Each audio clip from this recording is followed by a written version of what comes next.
हाँ जी, नमस्कार, राधे राधे, जय श्री कृष्ण। कैसे हैं सब लोग? बढ़िया, मजे में, आनंद में। चलिए, ईश्वर आप सबको हमेशा आनंद में रखे, खूब मजे में रखे, खूब स्वाध्याय करें, खूब भजन करें और अपने कर्म पथ के ऊपर लगातार बढ़ते चले। प्यारे साथियों, हम लोग बात कर रहे थे मुगल काल की, और इसी मुगल काल के कड़ी में हम लोग बात कर रहे थे शेरशाह सूरी की। किसकी बात कर रहे थे? शेरशाह सूरी की। तो देखिएगा, उसी कड़ी को हम लोग आगे बढ़ा रहे हैं। हल्का सा मैं रिवाइज करवा रहा हूँ। हमने चर्चा की कि शेरशाह सूरी जो है वस्तुतः अफगान के रो नामक स्थान से ये अफगान सूर नामक कबीले के निवासी हुआ करते थे।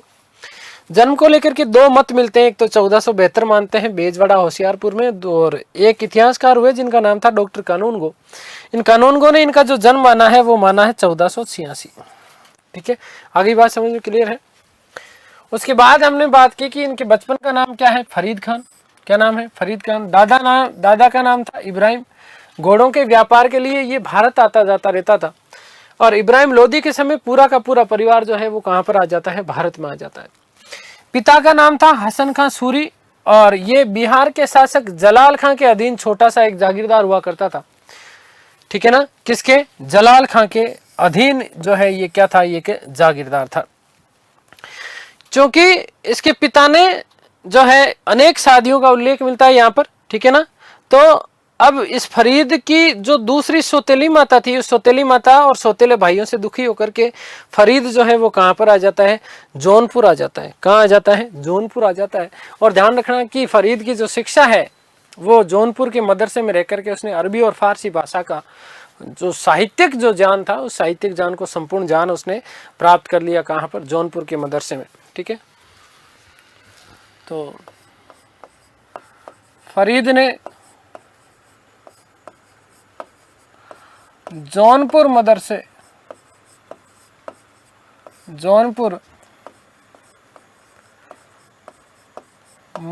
में साहित्यिक शिक्षा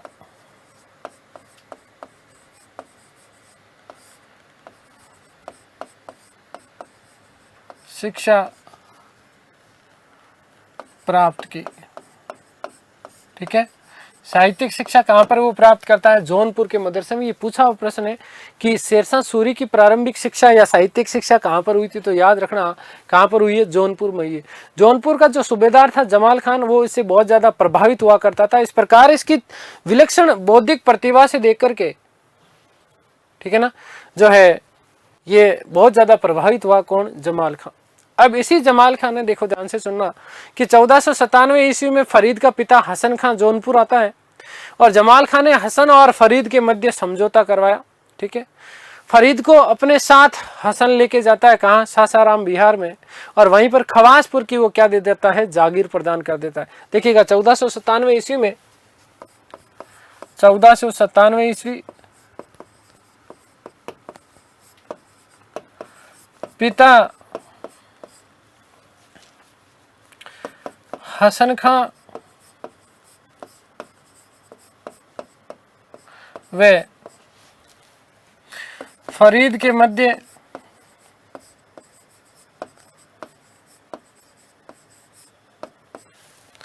जमाल खान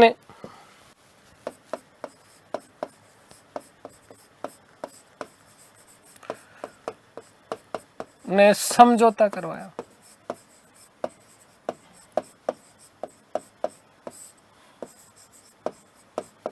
ठीक है, ध्यान रखना कि हसन खां फरीद को अपने साथ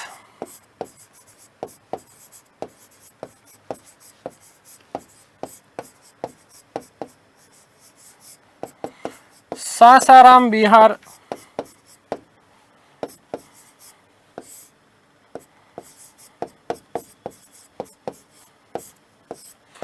ले गया, और यहाँ सासाराम में खवासपुरा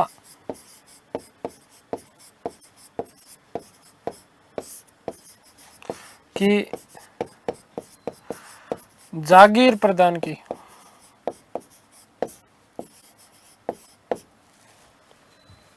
ठीक है, खवासपुरा की वो क्या दे देता है? जागीर दे देता है। आगे बात समझिए। यहीं पर इसने किसानों के लिए बहुत सारे सुधार किए। बहुत सारे सुधार किए, ठीक है। और यहाँ पर जब वो जमने ही वाला था तो इसी समय सौतेली माँ और भाइयों ने फरीद और हसन के मध्य एक बार पुनः कलह करवा दी, पुनः मतभेद करवा दिया। 1518 ईस्वी में फरीद सासाराम छोड़ करके दिल्ली आ जाता है और दिल्ली में इब्राहिम लोदी ने इसको क्या दी थी, शरण दी थी। 1520 ईस्वी के आसपास सूरी की मृत्यु जो है हसन की मृत्यु हो जाती है। किसकी? हसन सूरी की मृत्यु हो जाती है और इब्राहिम लोदी ने फरीद को सासाराम की जागीर प्रदान की, ठीक है ना। देखिएगा कि 1518 ईस्वी में फरीद खान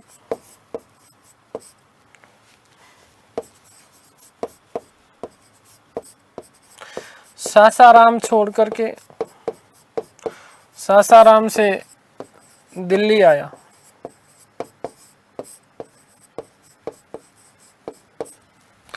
इब्राहिम लोदी ने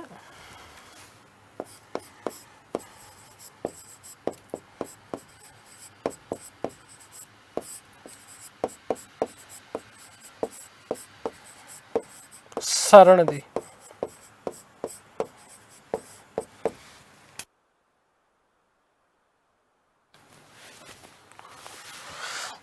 पंद्रह सौ 20 ईस्वी में हसन खां सूरी की मृत्यु हुई।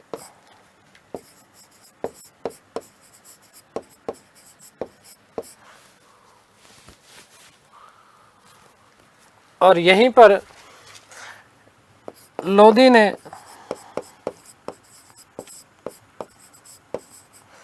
फरीद को सासाराम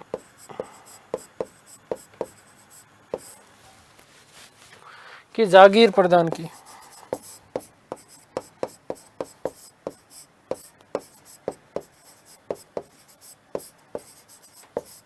फरीद को क्या करता है, वो सासाराम की जागीर प्रदान करता है। 1520-21 में ये यहाँ पर आता है। इसका भाई था जिसका नाम था सुलेमान और सौतेली माता ने फिर से इसका क्या किया, अपमान किया। फरीद को जो जागीर दी जा रही थी सासाराम की, वो उसने लेने ही नहीं दी। फरीद जो है एक बार पुनः सासाराम छोड़ता है। छोड़ने के बाद बिहार का शासक था जिसका नाम था बहार खान लोहानी।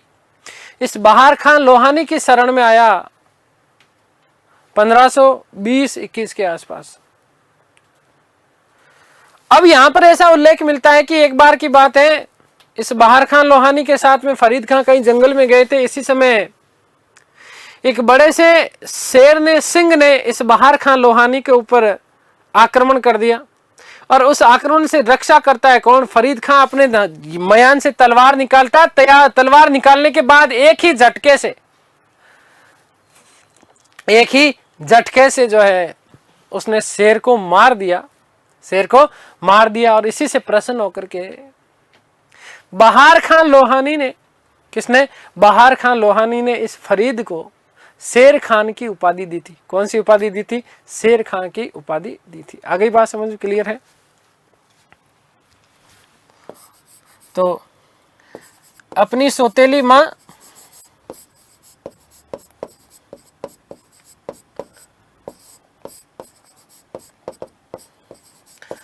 वे भाइयों के कारण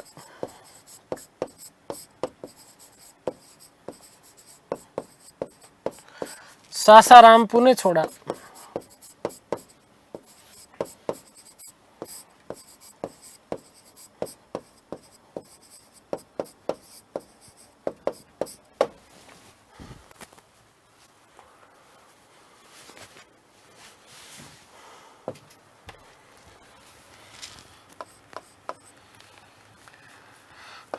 बिहार के शासक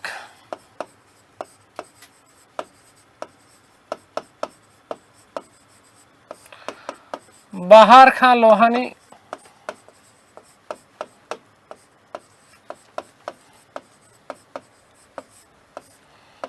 की शरण में आया।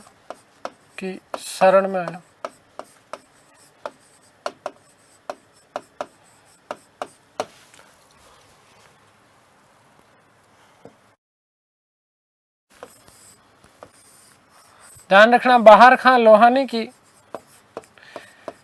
एक शेर से रक्षा करने के कारण, एक शेर से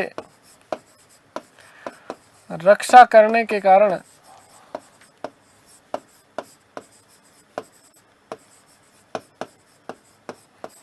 लोहानी ने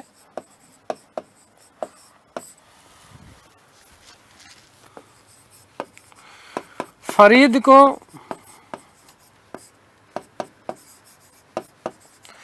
शेर खां की उपाधि प्रदान की।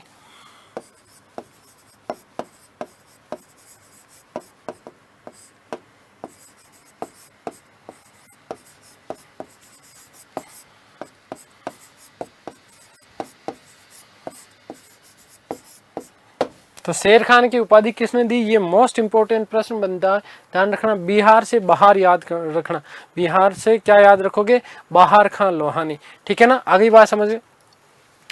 आपको जीवन में यदि किसी से सीखना है, संघर्ष करना सीखना है, तो वो शेरशाह सूरी से समझ सकते हो। किस प्रकार से, देखो इसका प्रारंभिक जीवन बेचारे के जीव का बड़े संघर्षों से गिरा हुआ है। सौतेली माता, भाई, फिर पिताजी भी इसके पक्ष में नहीं। अब ये यहाँ पर कहां पर आ गया है, बहार खान लोहानी के यहाँ पर आ गया। लेकिन बहार खान लोहानी के जो सरदार थे, अब इसको केवल सुनना है, समझना है। बहार खान लोहानी के जो सरदार थे, उन सरदारों ने शेर खां के विरुद्ध बहार खान लोहानी को भड़का दिया। और जब भड़का दिया तो बहार खान लोहानी ने शेर खां को बिहार से निकाल दिया। शेर खां फिर बिहार से कहां पर आता है, जौनपुर आता है। जौनपुर के सरदार था जिसका नाम था जुनैद। इस जुनैद की सहायता से 1587 ईस्वी में शेर खां बाबर की सेना में शामिल हुआ। ध्यान रखना, जौनपुर के सरदार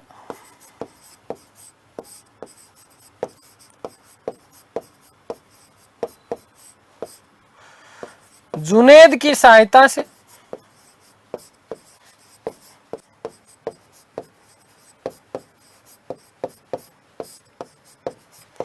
1527 ईस्वी में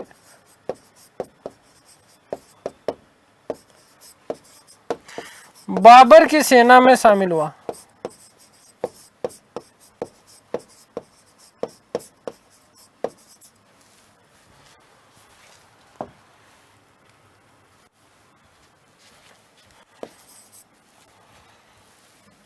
और इसीलिए जो है आगे चल करके उसने चंदेरी वाले युद्ध में, मैंने आप लोगों को बताया कि चंदेरी के युद्ध में फरीद खान लड़ा था किसकी तरफ से, बाबर की तरफ से। किसकी तरफ से, बाबर की तरफ से। आगे बात समझ में। और चंदेरी के युद्ध में शामिल हुआ सेनापति के रूप में। और यहीं पर बाबर, इसकी जब वीरता देखी चंदेरी के युद्ध में, तो बाबर को प्रसन्नता भी हुई और आशंका भी हुई। उसको प्रसन्न होने के साथ साथ जो है सशंकित भी होता है। कौन, बाबर। और इसीलिए जब बाबर मरा था तो उसने हुमायूं से कहा था, रहे तू जीवन में किसी से सावधान रहे या नहीं रहे, लेकिन एक व्यक्ति अवश्य होगा। कौन, ये शेर खान बड़ा खतरनाक आदमी है, इससे बच करके रहना, ये जीवन में तुझे आगे दुख देगा। और सही बात यही है। इसलिए उसको कन्नौज बिलग्राम के युद्ध में क्या कर दिया, पराजित कर दिया था। हुमायूं को यहां से भागने के लिए क्या होना पड़ा, नाराज होना पड़ा। अब देखो इसके पीछे कारण ये था, कारण यह था कि चंदेरी के युद्ध के बाद में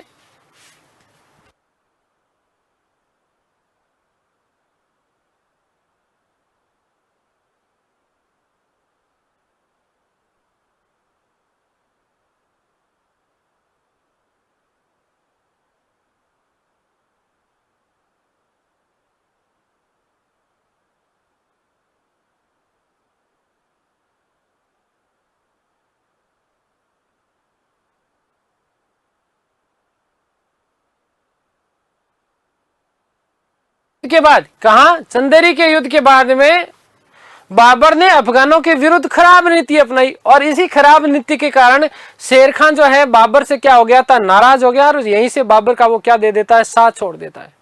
और यहीं से साथ छोड़ने के बाद एक बार पुनः बिहार के शासक बहार खान लोहानी, ठीक है ना, उसकी शरण में चला जाता है। और शरण में जाने के बाद में ध्यान से सुनना, इस बहार खान लोहानी का एक पुत्र था जिसका नाम था जलाल खां। क्या नाम था, जलाल खां। ये जलाल खां मैंने आपको बताया था कब, जब मैंने आपको बताया था कि बंगाल में अभियान किया था हुमायूं ने, ठीक है। और जलाल खां को पराजित किया और जौनपुर जो है, माफ करना, बंगाल की राजधानी गौड़ के ऊपर क्या कर लिया था, अधिकार कर लिया था। ये बात बताई कि नहीं बताई? तो ध्यान देना। अब इस बहार खां लोहानी का एक पुत्र था, छोटा पुत्र था, जिसका नाम था जलाल खां। इस जलाल खां के संरक्षक के रूप में कार्य करता है, शिक्षक के रूप में कार्य करता है कौन? फरीद खां। आगे बात समझ में क्लियर है? तो ध्यान देना। तो बाबर की सेना में सम्मिलित हुआ। चंदेरी के युद्ध में, कौन से? चंदेरी के युद्ध में भाग लिया। ध्यान देना कि गागरा के युद्ध में, कौन से युद्ध में? गागरा के युद्ध में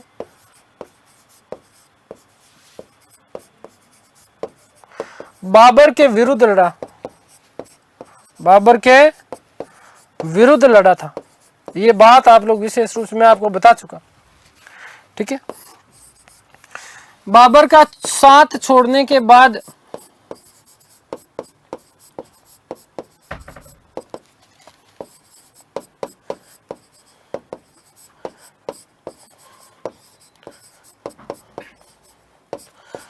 पुनः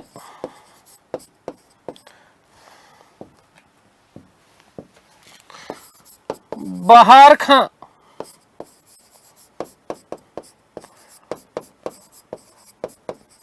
लोहानी की शरण में आया।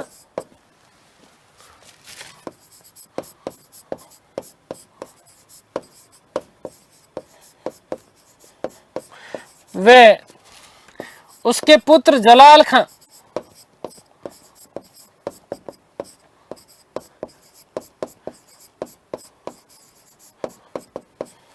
के शिक्षक के रूप में कार्य किया।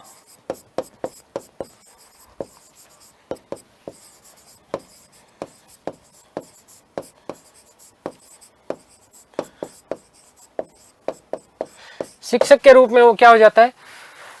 नियुक्त हो जाता है। आगे बात समझ में क्लियर है? अब देखिएगा आगे की कहानी सुनो। अब शिक्षक के रूप में क्या हो गया था? नियुक्त हो गया। 1528 ईस्वी में बहार खां लोहानी की क्या हो जाती है? मृत्यु हो जाती है। इस बहार खां लोहानी की विधवा बेगम थी, जिसका नाम था दूदा बेगम। क्या नाम था? दूदा बेगम। इस दूदा बेगम से इसने क्या कर लिया? विवाह कर लिया। और इसी के साथ जो बिहार वाला जो क्षेत्र था वो उसको फ्री में मिल गया। अब दूदा बेगम के पुत्र जलाल खां का भी क्या बन गया? संरक्षक बन गया। इसलिए वो उसका क्या हो गया? पुत्र हो गया। मैंने वहां आपको जलाल खां पुत्र लिखवाया था शेरशाह सूरी का, इसीलिए लिखवाया था। आगे बात समझ में क्यों था? ठीक है। तो 1528 ईस्वी में बहार खां की मृत्यु के बाद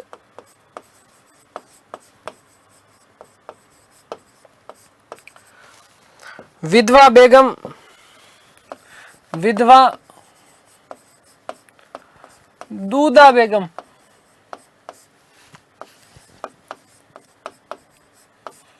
से विवाह किया। ठीक है। और पुत्र का क्या बन गया? संरक्षक बन गया।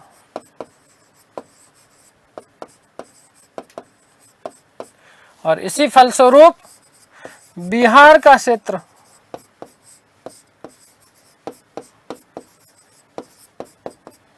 अधिकार में आया।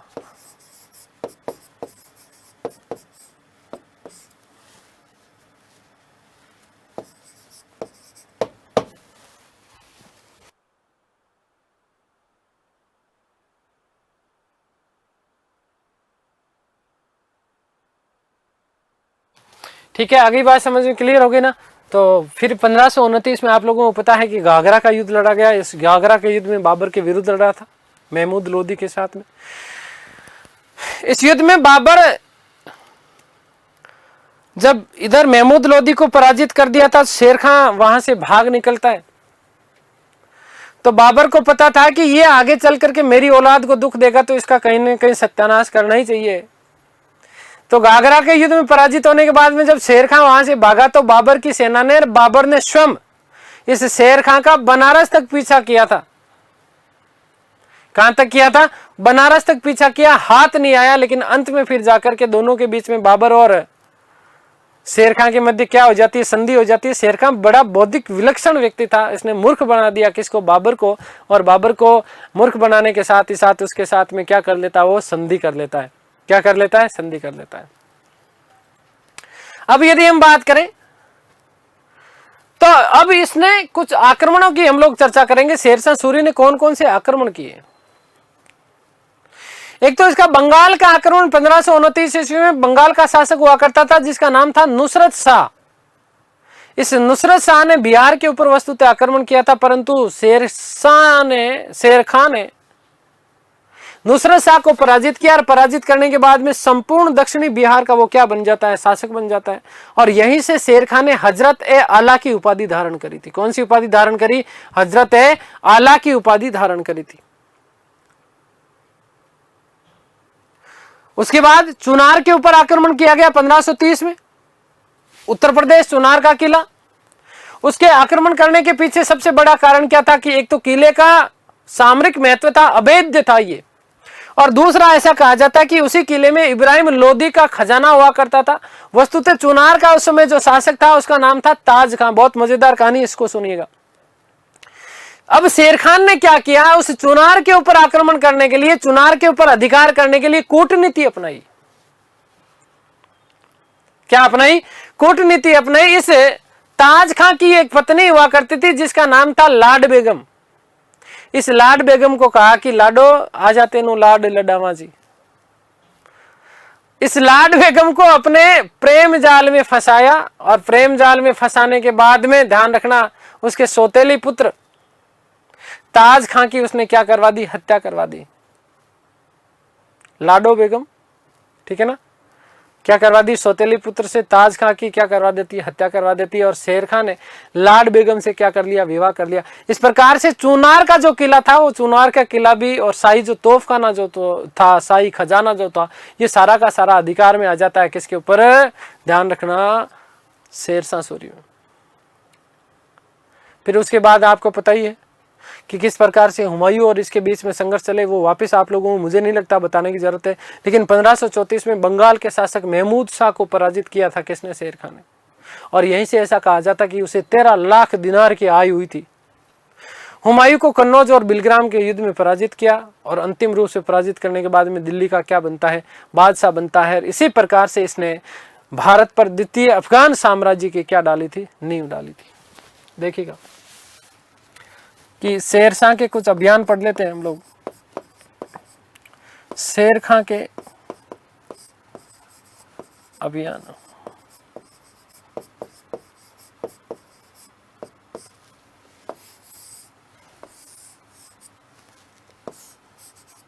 इन शॉर्ट, जल्दी जल्दी।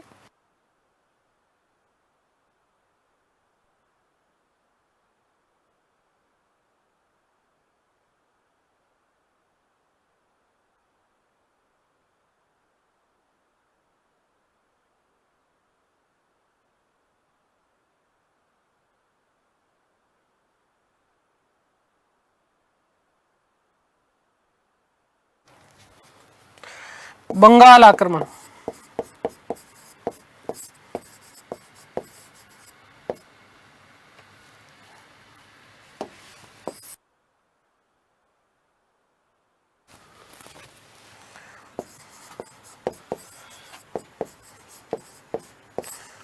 (1529) केवल मैं लिख रहा हूं शासक नुसरत शाह।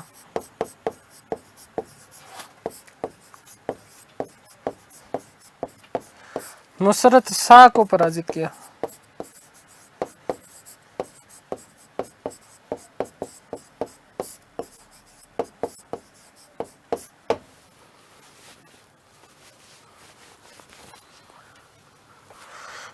संपूर्ण दक्षिण बिहार के ऊपर अधिकार हो गया।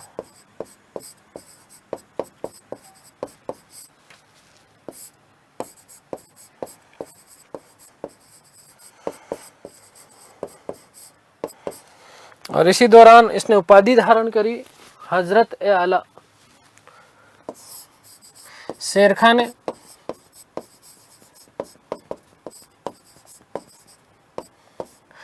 हजरत आला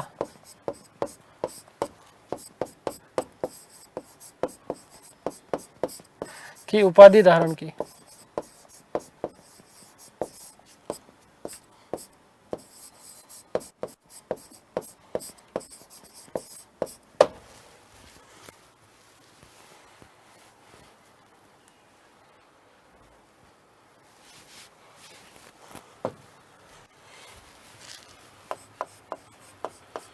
चुनार आक्रमण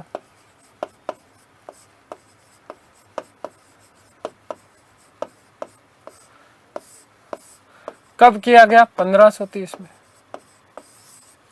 कारण क्या था? चुनार किले का सामरिक महत्व है।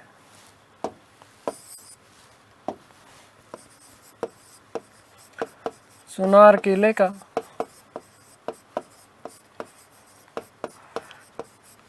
सामरिक महत्व है। ठीक है, अभेद्य माना जाता था। नंबर 2, इब्राहिम लोदी का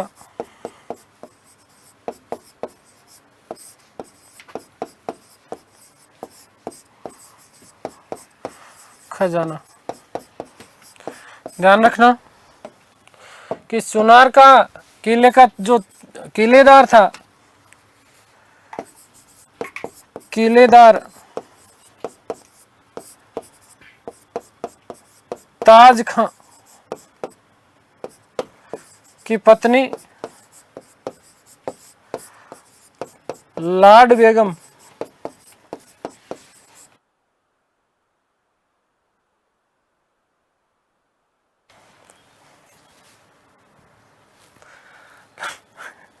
लाड बेगम का प्रेमी बना। षड्यंत्र रच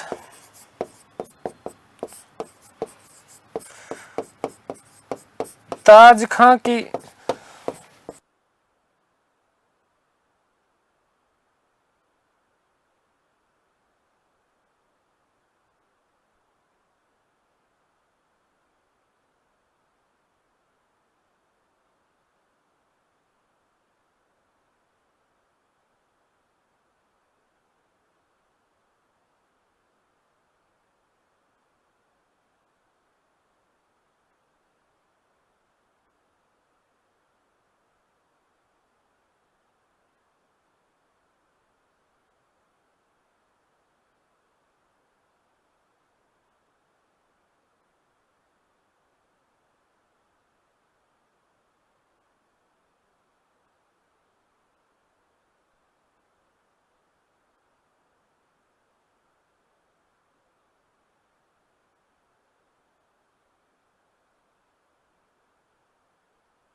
हत्या करवा दी।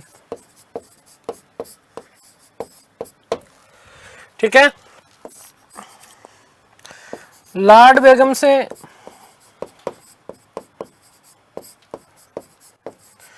विवाह किया। इस प्रकार चुनार का किला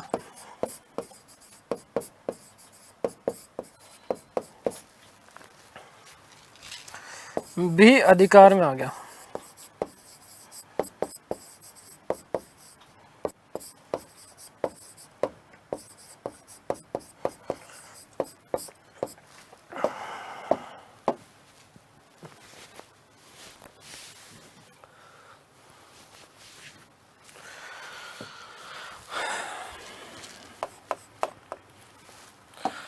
पंद्रह सौ 34 ईस्वी में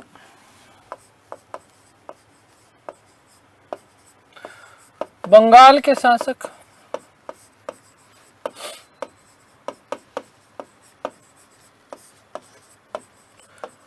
महमूद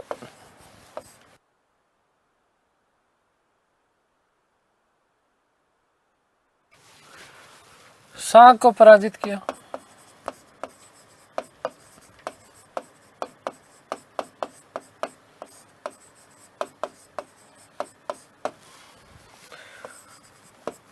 तेरह लाख दिनार की आय हुई।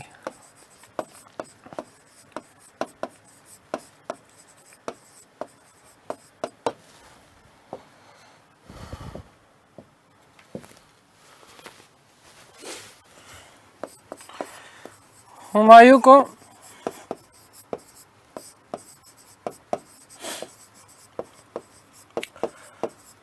कन्नौज बिलग्राम के युद्ध में पराजित कर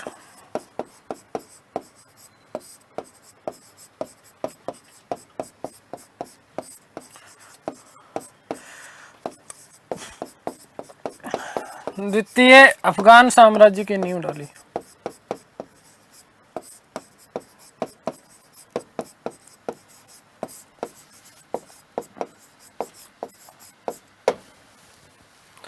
आगे बात समझ में क्लियर है ना? तो यहाँ तक सारी बातें आप लोगों को हो चुकी है। देखो, शासक बनने के बाद में इसने कौन कौन से अभियान किए, ठीक है ना, तो वो भी सुन लो भाई।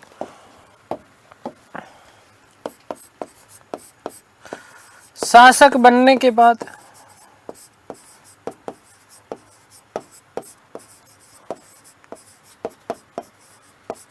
शेरशाह सूरी के अभियान, शेरशाह सूरी के अभियान कौन कौन से अभियान है? महत्वपूर्ण अभियान बताऊंगा, ठीक है? ठीक है, वैसे तो बहुत सारे हैं, कोई मतलब नहीं है, बता तो देता हूं। चलो, पहला अभियान किया गया था गखड़ जाति के विरुद्ध अभियान किया था 1540-41 में। गखड़ वस्तुतः उत्तर पश्चिमी भारत में एक लड़ाकू जाति हुआ करती थी। सिंध और झेलम के मध्य ये जो है गखड़ लोग निवास करते थे। शासक बनने के बाद में सबसे पहला अभियान था गखड़ जाति के विरुद्ध, ठीक है ना। गखड़ जो थे वो वस्तुतः मुगलों के वफादार हुआ करते थे, इसीलिए इसके ऊपर इन्होंने, शेर खान ने जो है इनके ऊपर आक्रमण किया और आक्रमण करने के बाद में उनको अपने अधीन कर लिया, ठीक है। कोई नहीं पूछता वस्तुतः ये, ठीक है ना। सबसे महत्वपूर्ण जो अभियान है वही पूछा जाता है। ज्यादातर जो आपके प्रश्न आते हैं वो प्रश्न आते हैं उसकी मृत्यु से संबंधित, ठीक है। अब जब अधीनता स्वीकार करने के लिए बात कही थी ना, तो गखड़ों ने इसको जवाब दिया था, अरे हम तो शेर हैं, सिपाही हैं, शेर और सिपाही हैं, तीरों के अलावा कुछ नहीं मिलेगा। शेर खान ने बहुत बड़ा गुस्सा आया, शेरशाह को भयंकर गुस्सा आया और गखड़ों को क्या कर दिया, पराजित कर दिया। इसमें सुरक्षा के लिए शेरशाह ने इसी समय रोहितासगढ़ किले का पुनर्निर्माण करवाया था, ध्यान रखना। और एक व्यक्ति था जिसका नाम था हैरत खां, इस हैरत खां को किलेदार नियुक्त किया था। टोडरमल जो था वो रोहितासगढ़ के किले में शेर खान का सहयोगी था, ध्यान रखना। टोडरमल, राजा टोडरमल, आगे अकबर के काल में पढ़ेंगे हम लोग, ठीक है। इसी क्योंकि ये राजा टोडरमल का इस शेर खान के ऊपर बहुत बड़ा प्रभाव था, ठीक है। और वस्तुतः स्वयं शेरशाह सूरी जो था वो किसानों के हितैषी था, संरक्षक था, और इसीलिए इसे टोडरमल ने आगे जाकर के अकबर के शासनकाल में जब इसे गुजरात का दीवान नियुक्त किया जाएगा 1570-72 ईस्वी के आसपास, तो ये उसी समय वहां पर गुजरात की संपूर्ण कर योग्य जो भूमि है उसका माप करवाएगा। इसी चीज को अकबर ने जो है पूरे साम्राज्य में लागू किया और बाद में टोडरमल व्यवस्था लागू किया, जिसे आईने देसाला टोडरमल व्यवस्था, बंदोबस्त अर्जी भी कहा जाता है। क्या कहा जाता है, बंदोबस्त अर्जी भी कहा जाता है। आगे बात समझे। इसी शेरशाह के विरुद्ध देखो, बता तो मैं सारा रहा हूं लेकिन लिखूंगा वही जो आपके लिए एग्जाम में जो पूछे जाते हैं, ठीक है बेटा, कोई फालतू उनका कोई मतलब ही नहीं है। एक बंगाल का विद्रोह हुआ 1541 में, शेरशाह का सूबेदार खिज्र खान ने विद्रोह कर दिया था और अपने आप को स्वतंत्र शासक घोषित कर दिया था। तो इसीलिए शेरशाह ने उसका भी क्या किया था, दमन किया था। इस चीज का ध्यान रखना, ठीक है ना। आगे बात समझ में। और बंगाल को उसने अनेक जिलों में विभाजित कर दिया था, जिसे इन जिलों को सरकार कहा जाता था। क्या कहा जाता था, सरकार। तो ध्यान देना, आगे जब मुगल प्रशासन की हम लोग चर्चा करेंगे तो उस समय मैं आपको बताऊंगा, ठीक है ना, उस समय मैं आपको बताऊंगा जब मुगल प्रशासन में सरकार किसको कहा जाता था, जिले को। तो एक तरीके से जो मुगल प्रशासन की वास्तविक जो नींव रखी गई थी, वो नींव रखी गई थी बादशाह अकबर के द्वारा। किसके द्वारा, बादशाह अकबर के द्वारा।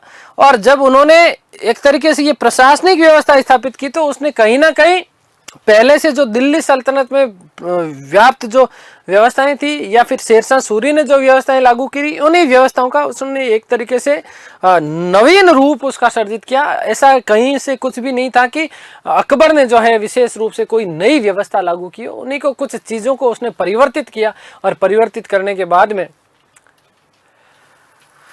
उसे अकबर ने क्या कर दिया था, लागू कर दिया। अब देखो आपके जो प्रश्न पूछे जाते हैं ना शेरशाह सूरी के शासक बनने के बाद में, जो विशेष रूप से ध्यान रखना, देखो एक तो हमने गखड़ वाला बात कर लिया, ये खिजर खां का जो विद्रोह था उसकी भी हमने चर्चा कर ली।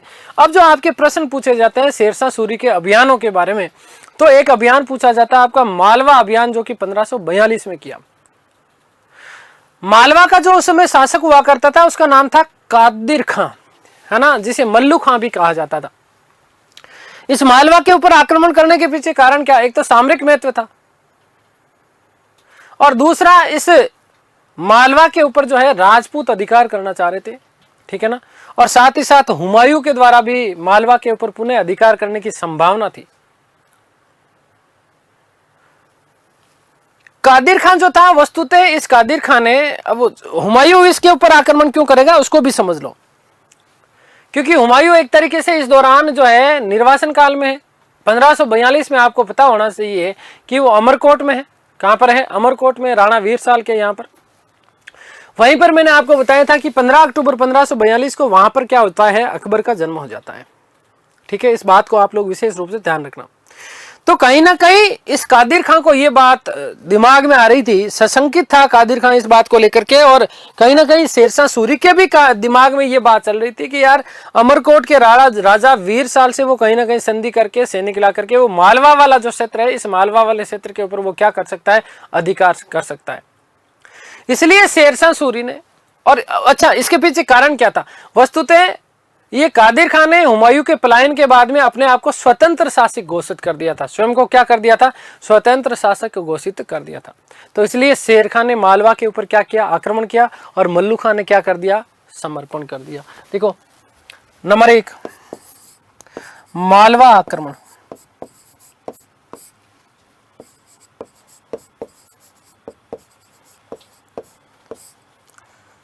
ठीक है, कब किया गया, 1542।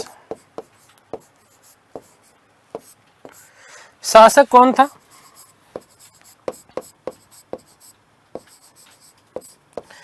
कादिर खां। इसी कादिर खां को किस नाम से जाना जाता है, मल्लू खां के नाम से। किस नाम से, मल्लू खां।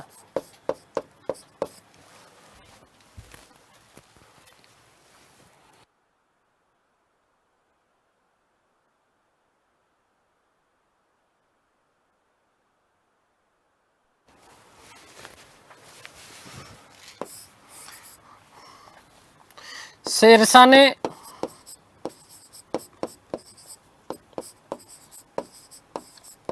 पराजित कर अधिकार कर लिया।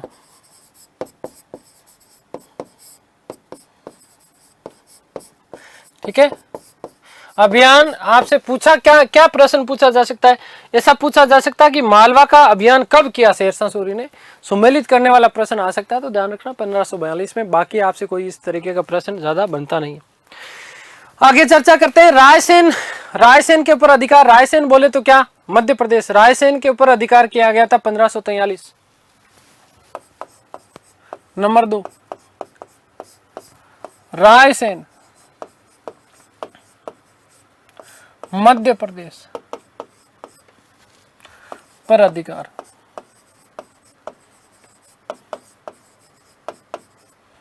कब किया गया? 1543 ईस्वी में। 1543 ईस्वी में। ये बिल्कुल इस तरीके से क्रम है, ध्यान रखना। ठीक है, रायसेन का शासक हुआ करता था पूर्णमल। क्या नाम था? पूर्णमल। ये जो दुर्ग था ना, ये बहुत ज्यादा सुरक्षित माना जाता था, अत्यंत सुरक्षित माना जाता था। कौन सा? रायसेन का किला। शेरशाह ने पूर्णमल के ऊपर मुसलमानों के साथ अच्छा व्यवहार नहीं करने का आरोप लगाया और आरोप लगा के शेरशाह ने 6 माह तक का घेरा डाला। अंततः दोनों के मध्य क्या हो गई? संधि हो गई।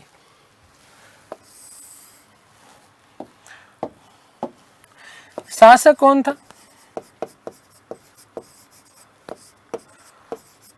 पूर्णमल। अब यहां से थोड़ा सा पूछा जा सकता है, इसलिए देखो ध्यान रखना। शेरशाह ने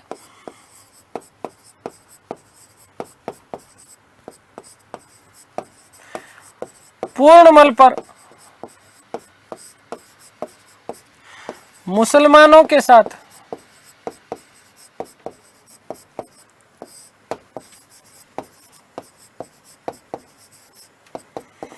अच्छा व्यवहार नहीं करने का आरोप लगाया।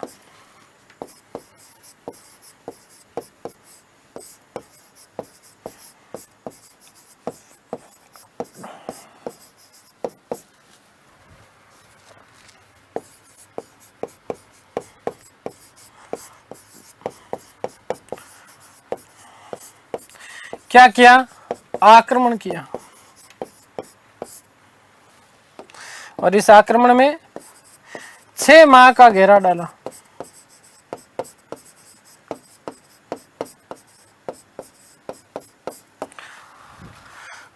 दोनों के मध्य संधि हुई।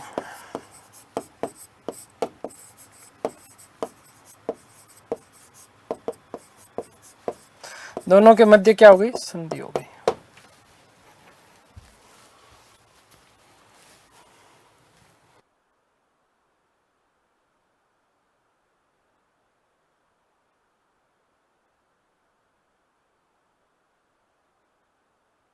ठीक है, अब यहीं पर देखो, ध्यान देना, बहुत महत्वपूर्ण बात बता रहा हूं। जो दोनों के मध्य क्या हो जाती है? संधि हो जाती है। 6 माह का घेरा डालता है।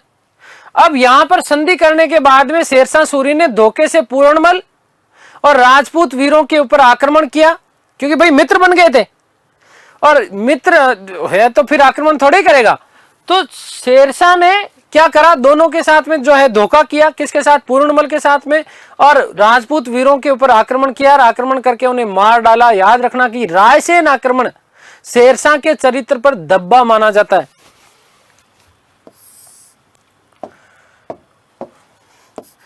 शेरशाह ने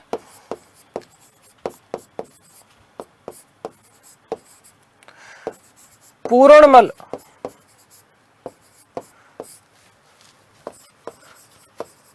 या पूर्णमल है ना, के साथ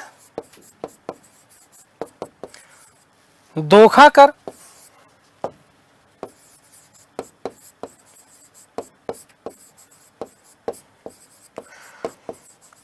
आक्रमण किया, संधि का उल्लंघन किया एक तरीके से। अनेक राजपूत वीर भी मारे गए।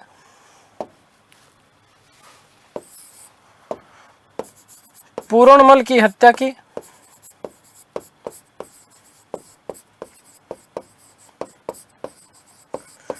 अनेक राजपूत वीर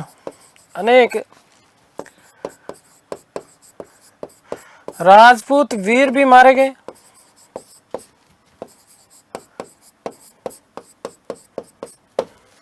ध्यान रखना कि रायसेन आक्रमण, यह आक्रमण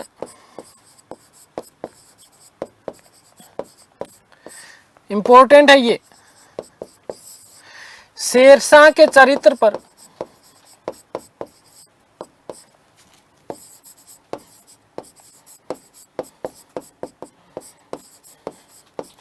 कलंक माना जाता है।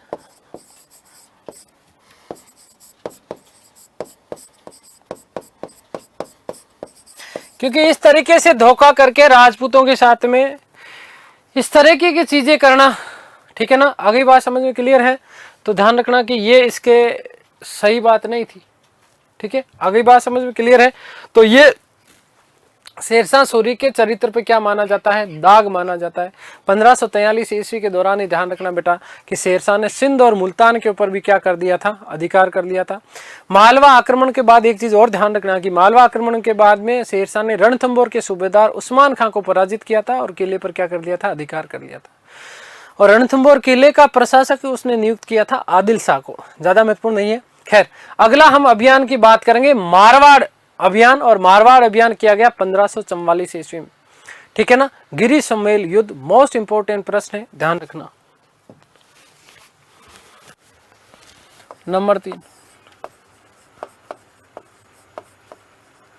मारवाड़ अभियान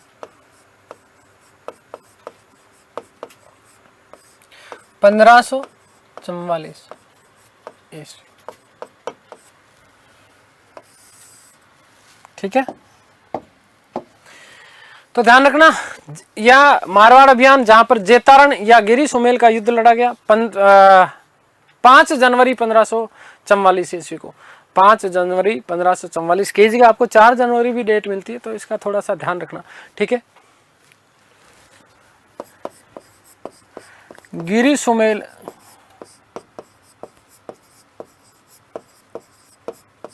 युद्ध 5/1/1544 ईस्वी, ठीक है। बोले तो कहाँ, जेतारण, ध्यान रखना, पाली के पास, ठीक है। कारण क्यों, कारण क्या था भाई, मारवाड़ के ऊपर आक्रमण करने के पीछे सबसे बड़ा कारण ये था कि मैंने आपको जब बताया था, क्या बताया था, 1542 ईस्वी में, आप लोगों को पता होना चाहिए कि 1541-42 में मारवाड़ के शासक मालदेव ने हुमायूं को पत्र लिखकर के आमंत्रित किया था 1541 में, और वहीं पर वो आ जाता है हुमायूं यहाँ पर, क्योंकि मारवाड़ के राजा मालदेव स्वयं चाहते थे कि वो दिल्ली के ऊपर क्या कर ले, अधिकार कर ले। और इसी समय आप लोगों को पता होना चाहिए कि शेरशाह सूरी को जब इस बात की सूचना लगी,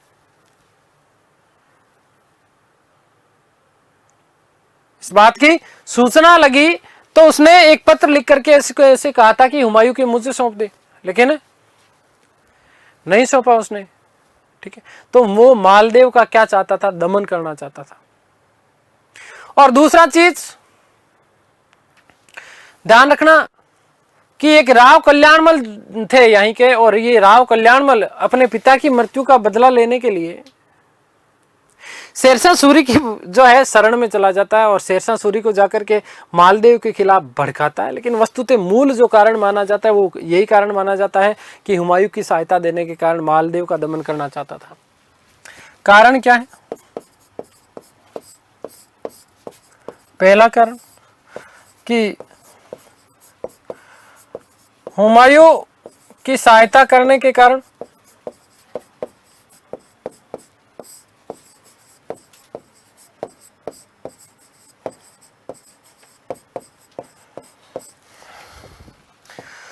मालदेव का दमन करना चाहता था।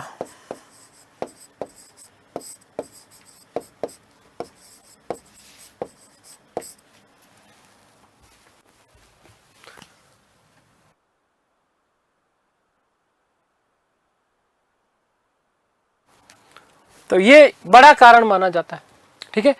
मालदेव की पूरी सेना, जब मालदेव को पता चला कि यहां लड़ना चाहता है, तो मालदेव भाई वीर सैनिक, वीर व्यक्ति,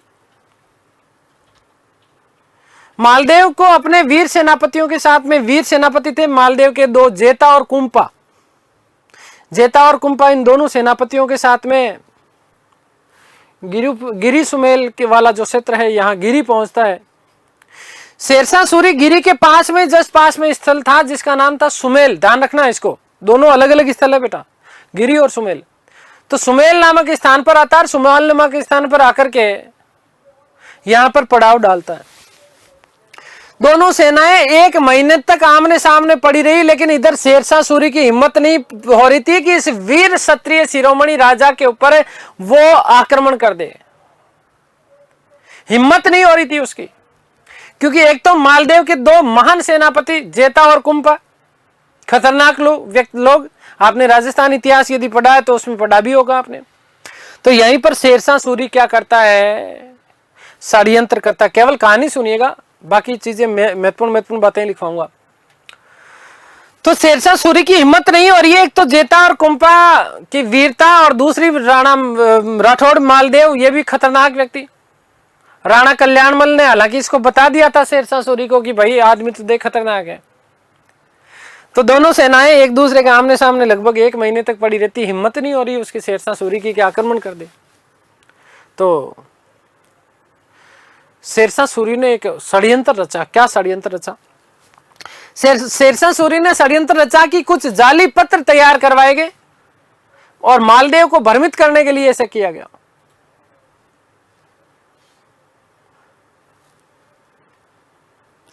कुछ जाली पत्र तैयार करवाए गए जहां उसे यह लिखवाया गया कि जेता और कुंपा इस युद्ध में जो है मालदेव का सहयोग नहीं करेंगे, उसके विरुद्ध हम लड़ेंगे। ठीक है, इस प्रकार के जाली भ्रमित पत्र यहाँ पर पटवाए गए, गिरवाए गए।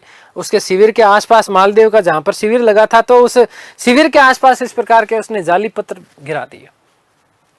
मालदेव धोखे में आया और धोखे में आने के बाद में वापस चला जाता है।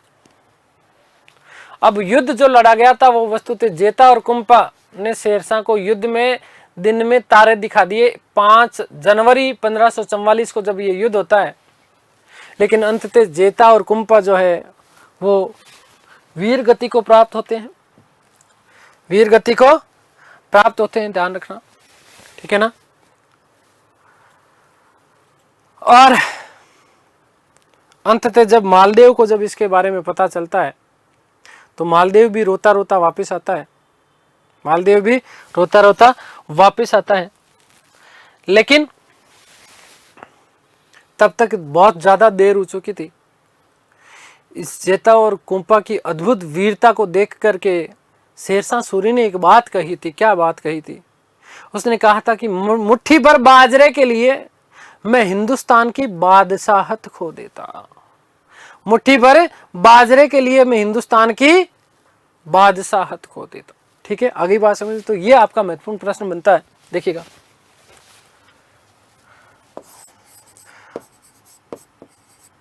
मालदेव वर्सेज शेरशाह सूरी।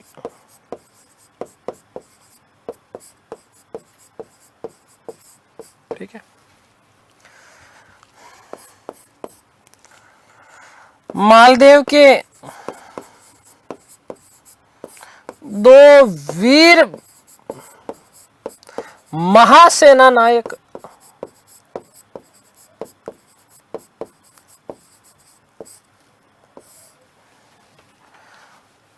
जेता व कुंपा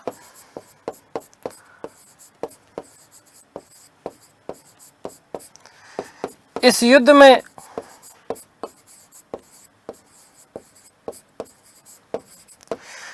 वीर गति को प्राप्त हुए।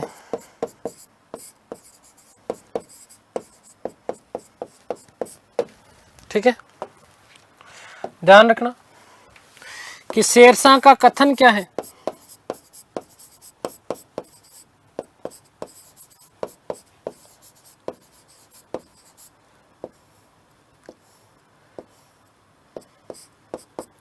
कि मुट्ठी भर बाजरे के लिए,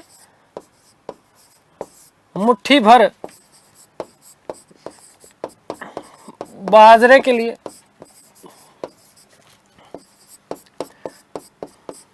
मैं हिंदुस्तान की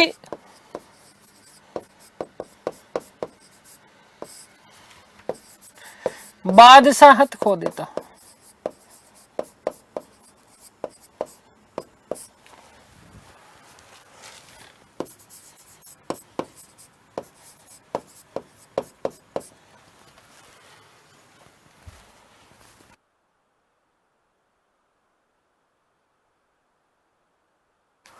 ठीक है, ध्यान रखना इसी दौरान शेरशाह सूरी ने जो है नागौर, अजमेर और जोधपुर के ऊपर विजय प्राप्त कर ली थी। शेरशाह ने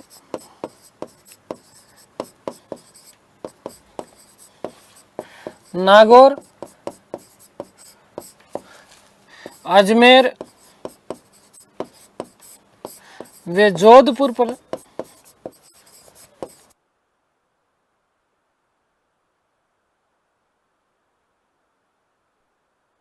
विजय प्राप्त कर ली।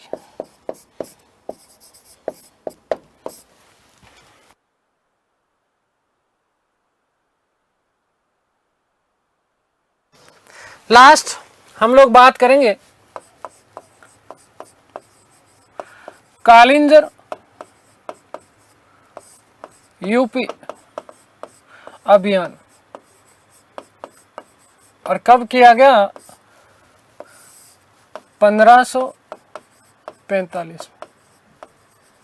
1545। ठीक है, आगे बात समझ ध्यान रखना बेटा। बुंदेलखंड उत्तर प्रदेश शेरशाह सूरी का अंतिम अभियान माना जाता है, मई 1545 में किया गया। यहां पर चंदेल वंश का शासक था जिसका नाम था कीरत सिंह। इस कीरत सिंह के विरुद्ध ये क्या करता है? आक्रमण करता है। रीवा मध्य प्रदेश का शासक वीरभान बघेला, इस वीरभान बघेला को कीरत सिंह ने क्या दे रखी थी? शरण दे रखी थी, और यही बड़ा कारण था कि शेरशाह सूरी ने इसके ऊपर क्या किया था? आक्रमण किया था। ध्यान रखना, इसी अभियान के दौरान शेरशाह सूरी उक्का नामक आग्नेयास्त्र चलाता है, और वो आग्नेयास्त्र सामने किले की दीवार के ऊपर जाकर के टकराता है, वापस लौट करके आता है सामने पड़े हुए बारूद में आकर के बम, और उसी दौरान जब उसमें आग लगती है तो आग लगने के कारण ही शेरशाह सूरी की क्या हो जाती है? मृत्यु हो जाती है। 22 मई 1545 को शेरशाह सूरी की क्या हो जाती है? मृत्यु हो जाती है।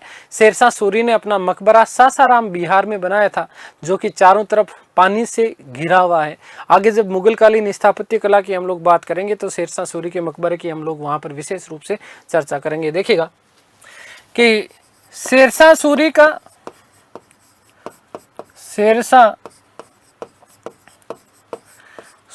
का अंतिम अभियान था।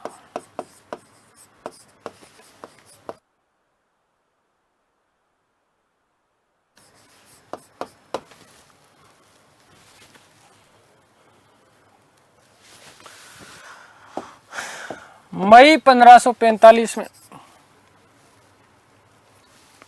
शासक चंदेल वंश का शासक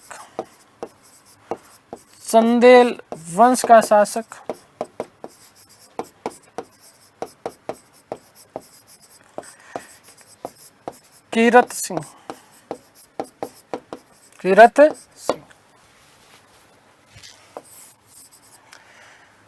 इसी आक्रमण के दौरान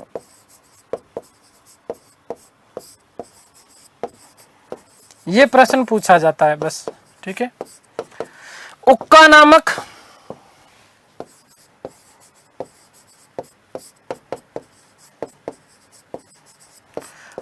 आग्नेयास्त्र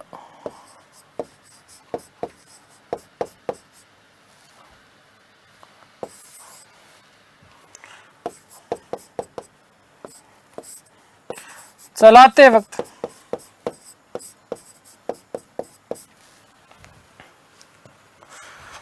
बारूद के ढेर में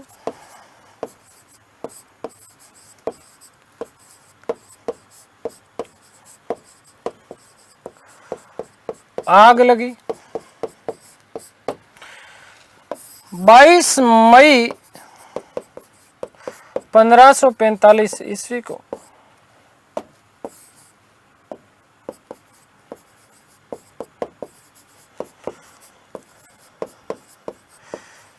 शेरशाह सूरी की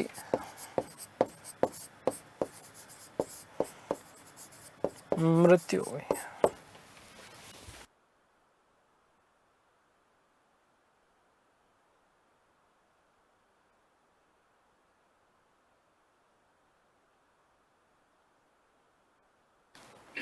ठीक है, आगे बात समझ में।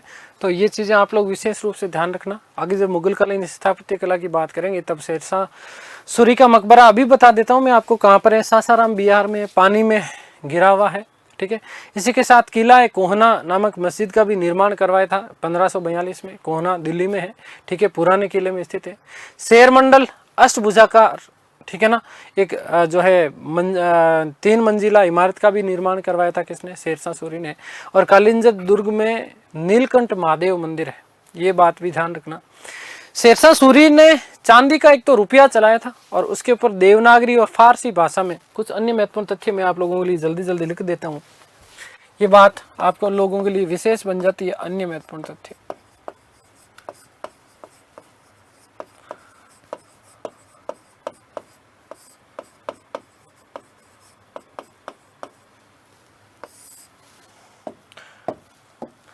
कि शेरशाह सूरी ने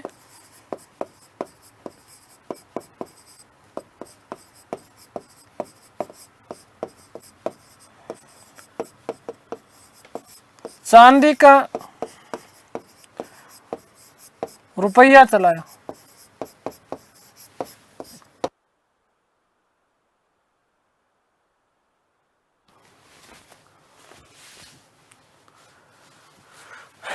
जिस पर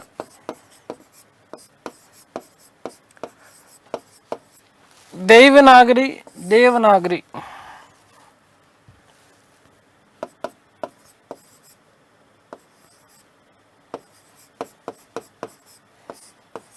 प्लस फारसी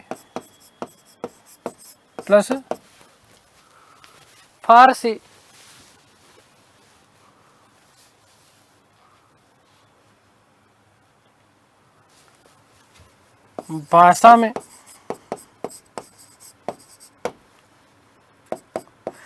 नामांकित है।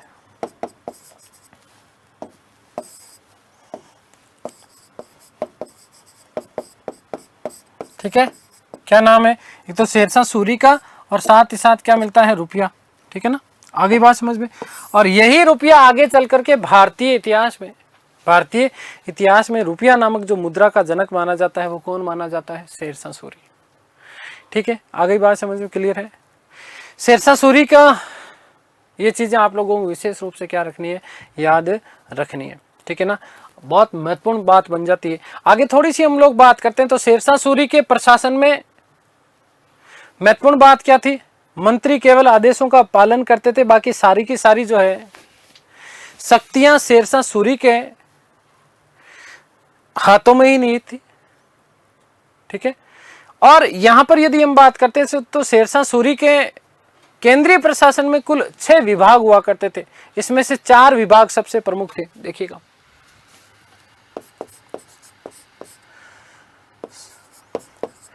शेरशाह सूरी के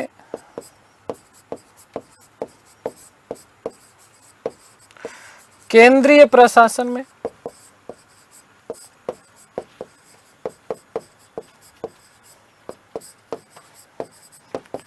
कुल 6 विभाग थे।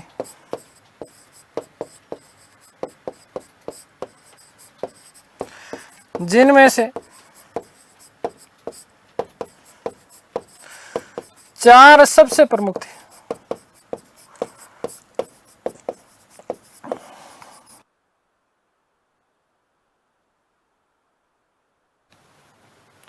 दीवान ए वजारत नंबर 1,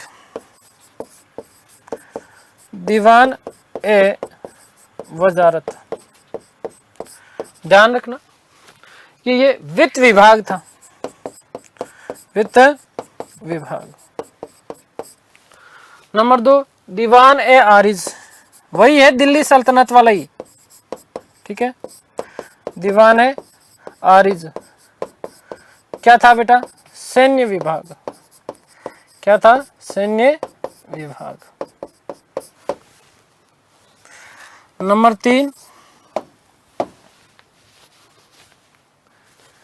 दीवान ए रसालत।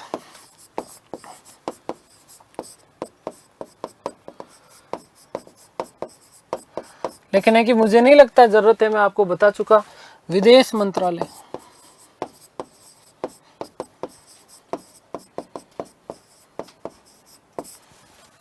नंबर 4 दीवान इंसा।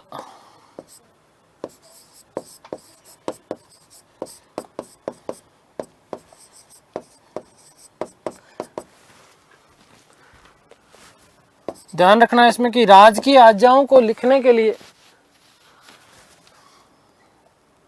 या शाही घोषणाओं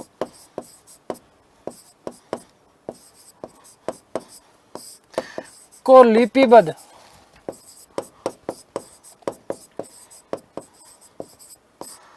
करने वाला विभाग।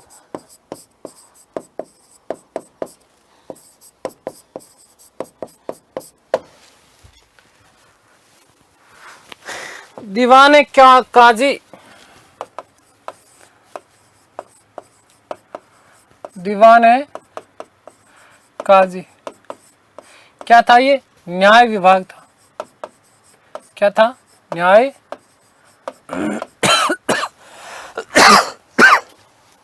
विभाग।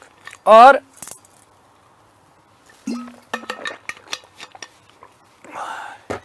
दीवान है बरीद गुप्तचर विभाग।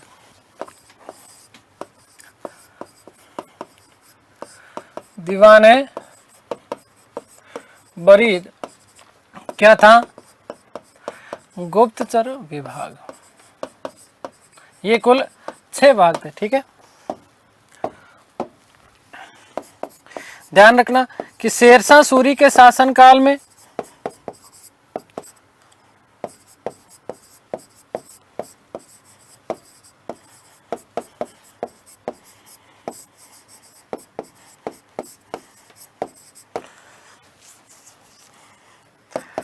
अपराध नहीं के बराबर थी।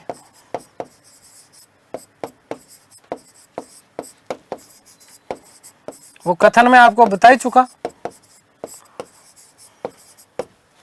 ठीक है, लोग घरों में ताले नहीं लगाते थे।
मोस्ट इंपोर्टेंट बात ध्यान रखना भाई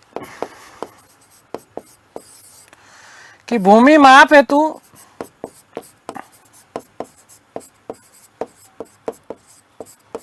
शेरशाह ने सिकंदरी गज का प्रयोग किया।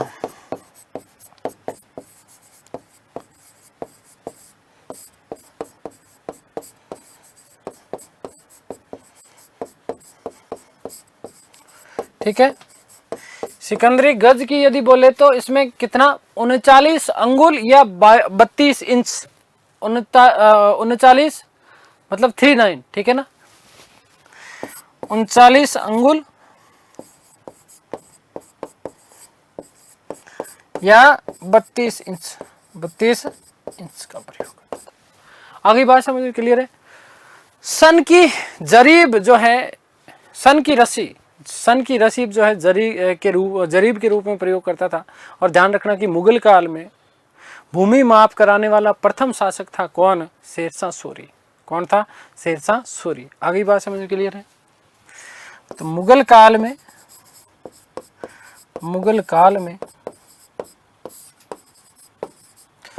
भूमि माप कराने वाला।